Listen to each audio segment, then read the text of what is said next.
Hello everyone, welcome to another human analysis episode. Today we're looking at a game from the Aranitis IM tournament in Budapest. We have Evarth Kahn versus Mark Lyell. We have Queen's Gambit accepted opening, normal development, Bishop g4, Bishop takes c4, e6, h3, Bishop h5, Queen b3, attacking the b7 pawn, stopping Bishop b4 as well. It allows capturing on f3, and Black even allows Queen takes b7, and this leads to a very dynamic position. I believe this moment here tells a very different story. Black can take one of two paths, one being Queen c8, for example. That would be a normal looking move, and that would lead to a more positional struggle, a more calm battle. But in the game, we have c5 directly aimed at altering the pawn structure, and it allows queen takes b7, which actually happens in the game, knight b d7, developing move, required move actually, and knight c3. There is no profit in taking on c5. D takes c5 wouldn't really help as much. It would lead to a different type of battle, of course. The pawn structure around the king would be a bit more solid, but it would also help Black develop by recapturing with the bishop. So this is what happens in the game, and we have a fractioned pawn structure for White. We have 4 pawn islands. We have doubled isolated pawns, and we have an isolated pawn in the center. By comparison, Black's pawn structure is a lot more solid, a lot more rigid. And if I were White, I would never walk into this. I believe this is preparation, I believe this is completely normal theory, but this is one of the lines that you will never see me play. Rook b8, rook takes a7, and bishop d6. This is one moment that I don't understand. Why couldn't Black develop bishop d6 directly? I believe White would like to get rid of the isolated pawn, even though it's not attacked yet, but it can very easily become attacked. So this is what we have in the game, bishop d6, queen a4, and we have a little bit of a dance. Tempo on the queen and double attack on the bishop. There are only 2 moves here, queen a6 or queen c6. White goes for this one. And Black could have repeated moves here, but if I were Black, I wouldn't go for a draw. Basically because of the pawn structure. The pawn structure gives Black plenty of play. So I wouldn't believe that this is strategically a draw. I believe there is a lot to try before claiming to be a draw. Castle and queen c2. So after all the dancing on the queen side, the queen goes back. There isn't much for White to be proud of. The king is most likely never going to castle, having so many holes all around. It doesn't have a safe shelter. So queen b8, this gives the c8 square for the rook. Bishop b3, also covering the b2 point, the b2 square. Let's remember that White is underdeveloped. White has yet to develop the c1 bishop and connect the rooks. In this point, if I look at this though, this seems like A bit of a shame. Looking at it now, the bishop here seems to be doing a good job. It is an active bishop. It does have squares that it doesn't have here. It actually removes 3 squares from its reach when they move it back. So it was definitely more active here. Now if I were white, I would try to find that these two are passed pawns. So maybe this is something to be happy about. So maybe try to go for a4, a5, see how far it can get. At least b3 seems like the move that I would play. It allows, it removes the pressure on the b2 point. The knight, the bishop is now protecting it as well. The bishop remains in its active post. It frees the bishop on c1 to move around, and it helps the cause of pushing the a pawn. So this is something that I would definitely have looked into. White plays bishop b3, and we go with e5, and I'm very critical of this move because at this moment, this is an isolated pawn. It's bad. It can be attacked.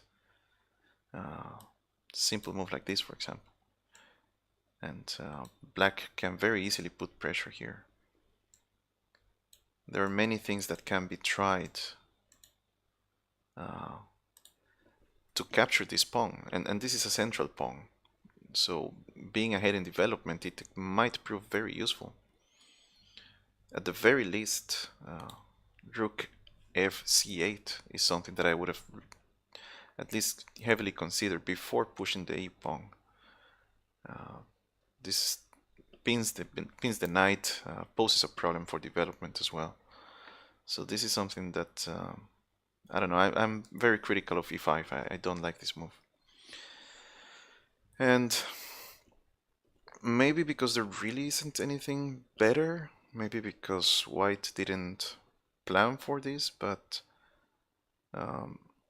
white captures, and I am also very critical of that because it activates the pieces. It activates black's pieces. It opens lines against the king. Now we can see other lines that are opening. So I don't really like that move, not one bit. Bishop e3, knight f6, knight takes f3 with check, and we reach this position. Queen f5.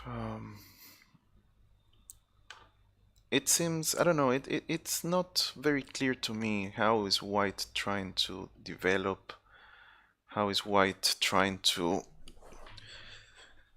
take this position, to take this game. It's a bit confusing actually. In this position we have rook takes b3, which I believe is a mistake. I believe black stands better here. I believe black has a lot of things to be proud of. There is an attack on the knight, of course. The king and the queen are posing a threat to the knight. So the first thing that I looked at is knight h4, tempo on the queen, and I don't see a square where the queen can protect f3, so that gives me ideas of for black to play queen f3 check. And let's remember, there are many lines open around the king, the white king. So if we continue this line, white could maybe go for queen a5. There's a tempo on the rook, of course. Queen f3 check. King d2. Knight e4. Oh, and then this would be really losing for white, so not that. Wrong king, wrong. Rook c6. Things are starting to converge against c3. If white plays, let's say, rook a d1, all the black's pieces are becoming active. Threats against the bishop, threats against the knight. This is, where does the knight go? Where does the bishop go? Because there's also a tempo here, and this can be really dangerous if black is allowed to capture on f2. Bishop f7. Let's just double, and this field is lost already. I don't know, maybe there's something better, but let's say something like this, and then everything starts crashing. But just look at this position. This has to be winning for black for sure. Yeah. Okay. So I would really consider knight h4. Maybe it's hard to. Maybe it's a bit hard to find all those continuations, but at least from a general perspective, seeing that there are lines around the king, seeing all these squares, I would not really go for this sacrifice. I'm aware that this is happening, that this might be a threat, but I don't know. In the game, we have rook takes b3, and I believe this throws away the advantage. The pawn on b3 is now attacked, and there's no easy way to defend it. So game continues with knight e5. And we can compare this position to the one that arose after knight h4. The knight right now is completely defensive. This is the only purpose that it has, is to not allow queen takes f6. So that's a bit sad. It's a big switch, a big shift in the position from being black who was attacking and coordinating pieces and everything to black going back to defend against a hanging piece. That's a bit sad. So white is in time to defend the b3 pawn by means of trying to force an exchange. I believe white does this correctly. Activity is a dynamic imbalance. So if you can remove the activity from your opponent, you usually have a better chance of equalizing and perhaps even winning. And as luck would have it, in this exact position, there is a strong imbalance. There's the imbalance of pawn structure, which in this case apparently it favors white because of the passed pawn, either b3 or b2. Those are passed pawns, and the f2 and the h3 pawn will do a good job hindering the pawn advance on the king side. But look at the situation. We are now in move 24, and the rook on f8 hasn't moved. Black tries to avoid the exchange of queens, and that's so pretty okay. But now white is the one being active. So some flashy check, but there's really not that much. It's really a struggle for activity, and I believe the strategic terms of it have become not as important. Just let's say not as important. Everything is about what is this piece doing right now. And right now it feels like black has already gone wrong. If we look again from a pure tactical point of view, then the bishop is attacking the knight, but the bishop cannot move because it's pinned. The black bishop is defending f4, but the rook is attacking the bishop, and the queen is attacking the knight. So I can see a case of overloading, and I believe this is what happens in the game. Queen takes, rook takes, rook takes, and bishop takes f4. So after this little tactic, which is not that hard to calculate really, it's 1, 2, and 3 moves. It's 3 moves. After these 3 moves, white, you could say that white gave up some material back, but gained with increase, because it allowed white to capture on f4, and this is a full piece and a pawn. So after this little check, there's really nothing to fight for, and this is where black resigned. In the end, I do believe black had an important chance with knight h4.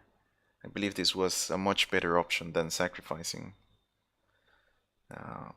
But it's a very complicated situation because since the moment black played, I mean, even here, bishop e3, since this moment, black had to calculate all the way to knight h4 and what happens after, because the rook is attacked. And after this check, you very easily can see that there will be an attack on the knight. So your rook is attacked, your knight is attacked, and now this is overloading. So it's interesting to see what would happen, for example, if bishop takes. And I can see something like this check happening. If the bishop goes back, there's a fork, so that's not possible.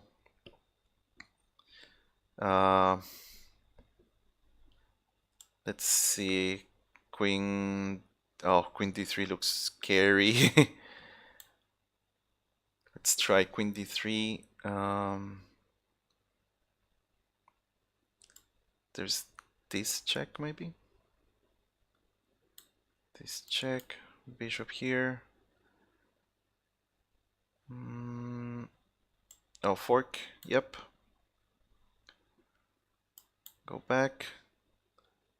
Oh, and yeah, everything is hanging. Everything is hanging. Can take queen or knight, queen or knight, queen or knight, queen or knight. Let's say queen. There might be something here. And this position with the rook on a1, I have to say black is standing so much better. It's rook against rook and passive rook versus active bishop and knight, because these two cancel each other out. There's an extra pawn, but it will take white quite a few tempi to activate the rook. So yeah, black stands so much better here. So this was also another line. Capturing here seems completely bad, so queen f5 seems accurate. But again, it was pretty hard to see all of this since the moment black decided to play knight takes f3. Anyways, this is the game. I hope you enjoyed it. Let me know in the comments any feedback, any line that I might have missed. Again, this is human analysis.